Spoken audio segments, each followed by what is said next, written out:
والمرسلين وعلى آله وأصحابه وعلى كل من تبعهم بإحسان إلى يوم الدين أما بعد بسم اللہ الرحمن الرحیم۔ محترم سامعین کرام،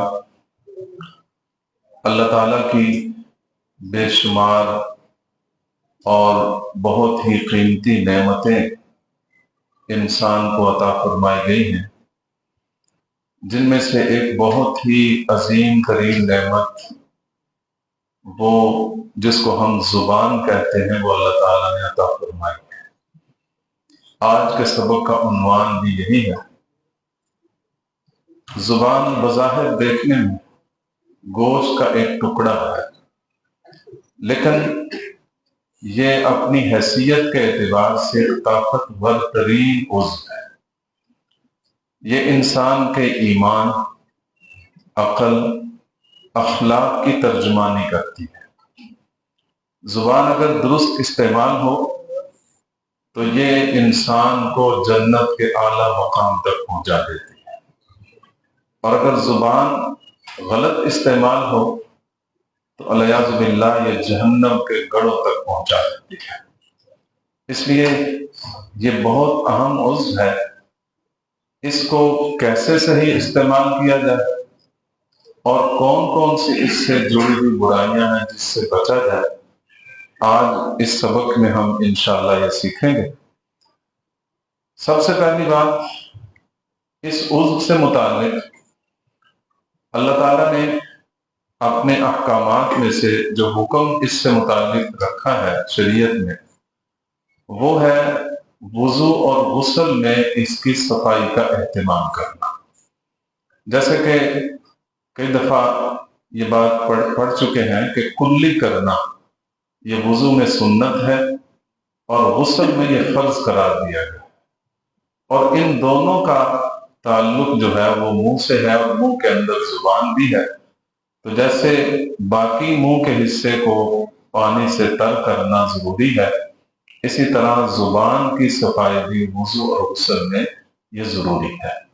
اسی لیے وضو میں کلی رکھی گئی ہے اور غسل میں بھی کلی کا حکم دیا گیا ہے کہ اس زبان کی اچھی طرح صفائی کی جائے۔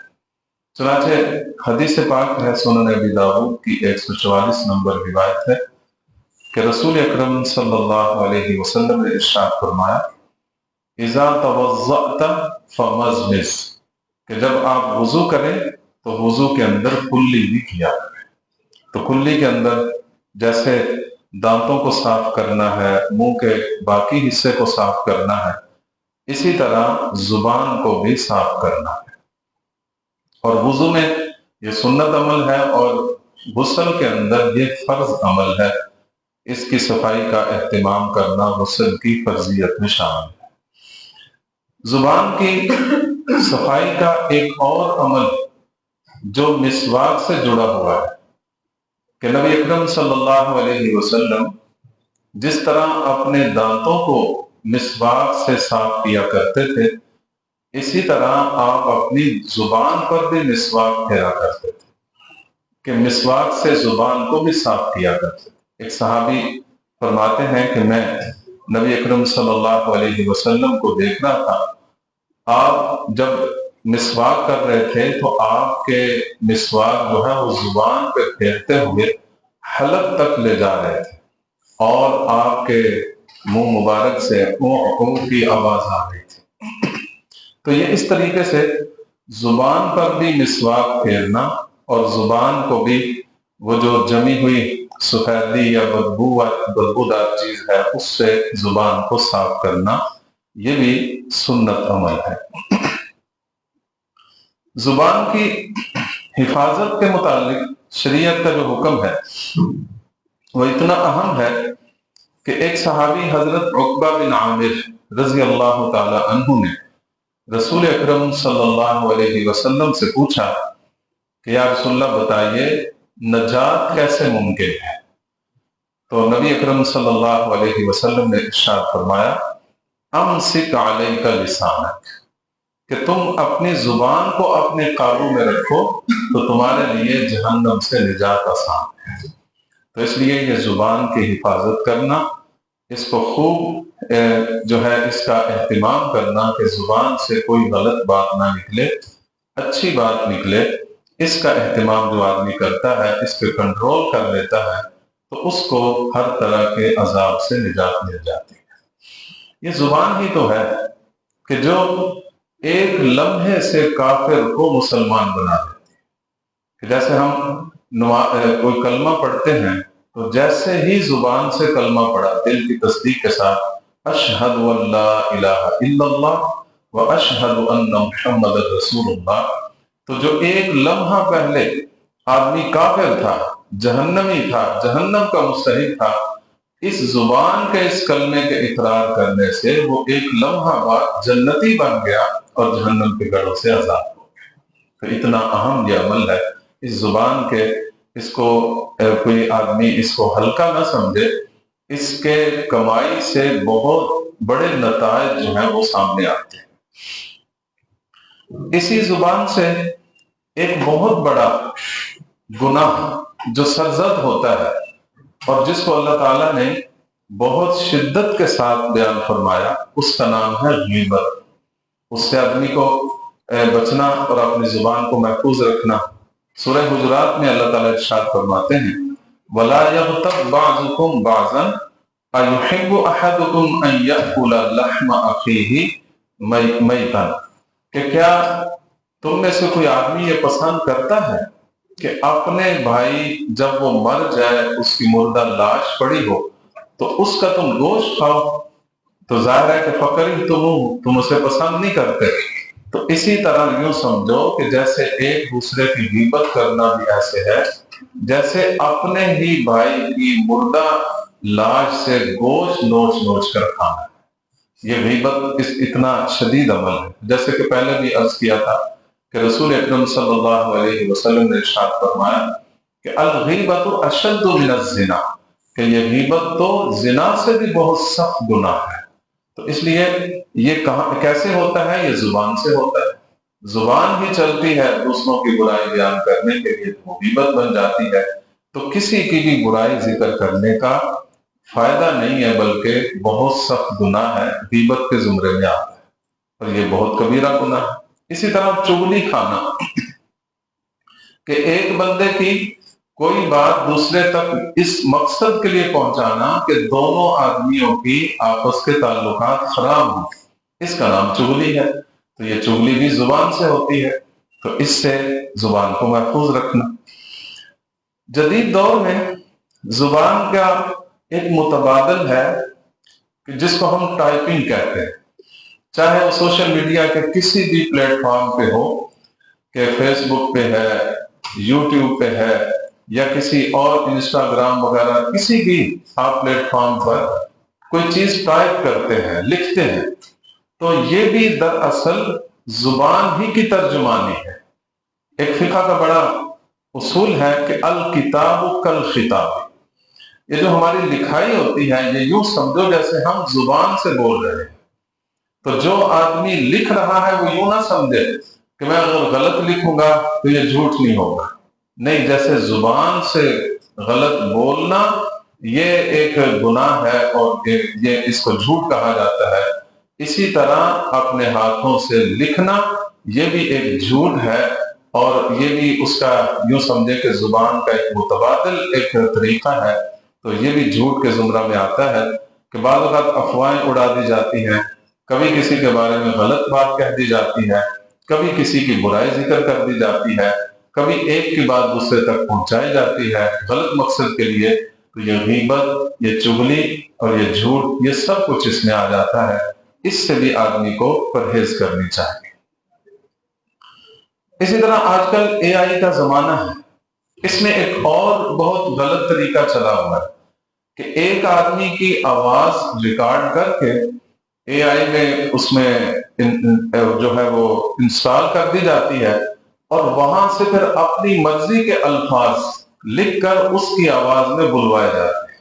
اور یہ کئی علماء کے ساتھ ایسا ہوتا ہے، جیسا کہ ہمارے استاد محترم مفتی محمد تقی عثمانی صاحب نے اپنی طرف سے یہ وضاحت کی ہے کہ مجھے پتہ چلا ہے کہ میری آواز لے کر کئی غلط باتیں سوشل میڈیا پر جو ہے وہ لوگ پھیلا رہے ہیں، حالانکہ مجھے ان باتوں کا کوئی پتہ نہیں۔ تو یہ بھی کسی کی آواز یعنی زبان سے کوئی آواز لینا اور پھر اس کو آگے غلط مقصد کے لیے پھیلانا، یہ بھی ایک جھوٹ اور ایک غلط طریقہ ہے جو شرعی طور پر گناہ کے زمرہ میں آتا ہے۔ تو بہرحال زبان ایک ایسا عضو ہے، اس سے متعلق بہت ساری نیکیاں بھی جڑی ہوئی ہیں اور بہت ساری برائیاں بھی جڑی ہوئی ہیں۔ نیکیوں کی ایک لمبی لسٹ ہے، مثلا تلاوت قرآن پاک، وہ بھی زبان سے ہوتی ہے۔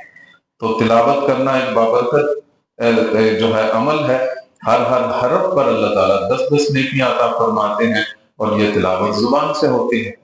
اسی طرح ذکر کرنا، اللہ تعالیٰ کو یاد کرنا زبان سے، جیسا کہ سبحان اللہ، الحمدللہ، اللہ اکبر، اور اسی طرح دیگر جو اللہ تعالیٰ کے پیارے پیارے نام ہیں ان کو اپنی زبان سے ادا کرنا، یہ اللہ کا ذکر ہے۔ اور اس ذکر سے اتنا فائدہ ہوتا ہے کہ اللہ تعالیٰ بار بار قرآن پاک میں ارشاد فرماتے ہیں کہ اللہ کا ذکر کرو لعلکم تفلحون، تو تم کامیاب ہو جاؤ گے۔ تو یہ بھی زبان سے ہی ہوتا ہے۔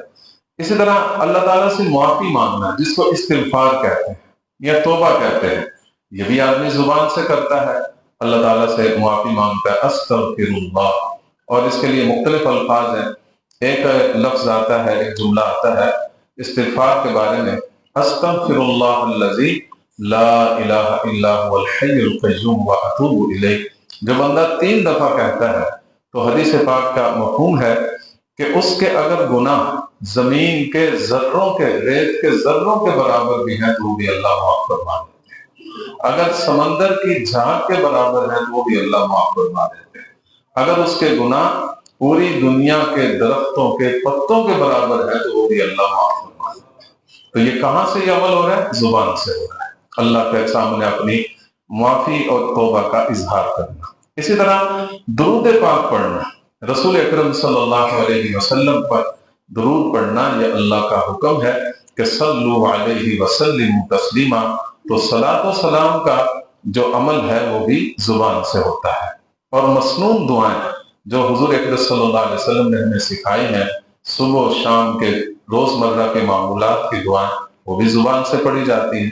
اللہ تعالیٰ کی حمد و ثنا، یہ بھی زبان سے کی جاتی ہے۔ اسی طرح امر بالمعروف، نیکی کا کسی کو حکم دینا، یہ بھی زبان کا عمل ہے۔ نہی عن المنکر، کسی کو برائی سے منع کرنا، یہ بھی زبان کا عمل ہے۔ صلح کروانا، دو مخالف آدمیوں کے درمیان، 2 خاندانوں کے درمیان، 2 گروہوں کے درمیان بات چیت کر کے دونوں کے دلوں کو جوڑنا اور ان کی غلط فہمیوں کو دور کرنا، یہ زبان کا عمل ہے۔ خیر خواہی کے لیے کسی کو نصیحت کرنا، یہ زبان کا عمل ہے۔ سلام کرنا، یہ زبان کا عمل ہے۔ کوئی چھینک لیتا ہے تو اس کے الحمدللہ کہنے پر اس کو جواب دینا، یہ زبان کا عمل ہے۔ حق بات کہنا، یہ زبان کا عمل ہے۔ اور گواہی بھی، حق بات کی گواہی دینا، یہ بھی زبان کا عمل ہے۔ لوگوں کا شکریہ ادا کرنا، رسول اکرم صلی اللہ علیہ وسلم نے ارشاد فرمایا من لم یشکر الناس لم یشکر اللہ، جو لوگوں کا شکریہ نہیں ادا کرتا وہ حقیقت میں اللہ کا بھی شکر گزار بندہ نہیں بن سکتا۔ اسی طرح جو زبان سے متعلق اور مزید نیکیاں ہیں، سچ بولنا، یہ بھی زبان کا عمل ہے۔